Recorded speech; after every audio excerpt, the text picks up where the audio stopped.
নাকি এখন আপনি নিজেই ভাইরাল? না ভাইরাল তো আপনি 5টা বাজার আগে আপনি 13 পিস কেক শেষ।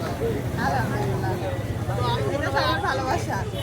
আপনিও তো মনে হয় সন্ধ্যার পর পর্যন্ত থাকলেও আলহামদুলিল্লাহ অনেকগুলো কেক বিক্রি করতে পারতেন।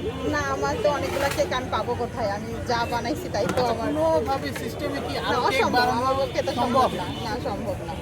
আপনাদের কয়জন হেল্পিং হ্যান্ড হিসেবে এই 13 পিস কেক আমি একা বানাইছি, সাথে আমার ছেলে আর মেয়ে আমাকে হেল্প করছে। একা বানাইছি 13টা।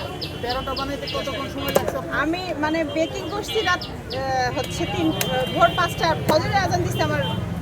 মানে ওভেন থেকে কেক বেকিং শেষ করে আমি ঘুমাইছি 1 ঘন্টা। তারপর 7টা থেকে ডেকোরেশন করছি। মানে একটা ওভেনে কত পিস কেক দেওয়া যায় একসাথে? আমারটা তো আমি হচ্ছে 2 পাউন্ড দিতে পারি। কয় পিস দিতে পারেন? একটাই দিতে পারি। হ্যাঁ, 2টা দিলে তখন দেখা যায় যে পুড়ে যায়, ওই জন্য 2টাই দিতে পারি না, একটাই দিতে পারি। কতক্ষণ সময় লাগে একটা দিতে? 40 মিনিটের একটু কম।